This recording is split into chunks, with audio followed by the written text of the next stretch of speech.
কবি সুকুমার রায়ের কবিতা গোপ চুরি। হেড অফিসের বড় বাবু, লোকটি বড় শান্ত, তার যে এমন মাথার ব্যামো কেউ কখনো জানতো? দিব্যি ছিলেন খোশ মেজাজে, চেয়ারখানি চেপে, একলা বসে ঝিমঝিমিয়ে হঠাৎ গেলেন খেপে।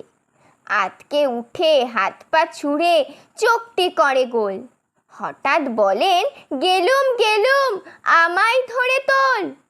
তাই শুনে কেউ বদ্যি ডাকে, কেউ বা হাঁকে পুলিশ, কেউ বা বলে কামড়ে দেবে, সাবধানেতে তুলিস। ব্যস্ত সবাই এদিক ওদিক, করছে ঘোরাঘুরি। বাবু হাঁকেন, ওরে আমার গোপ গিয়েছে চুরি। গোপ হারানো আজব কথা, তাও কি হয় সত্যি? গোপ জোড়া তো তেমনি আছে, কমেনি এক রত্তি। সবাই তারে বুঝিয়ে বলে, সামনে ধরে আয়না, মোটেও গোপ হয়নি চুরি, কখনো তা হয় না। রেগে আগুন, তেলে বেগুন, তেড়ে বলেন তিনি, কারো কথার ধার ধারিনে, সব বেটাকেই চিনি। নোংরা ঝাঁটা, খ্যাংরা ঝাঁটা, বিচ্ছিরি আর ময়লা, এমন গোপ তো রাখতো জানি শ্যামবাবুদের গয়লা। এ গোপ যদি আমার বলিস, করব তোদের জবাই।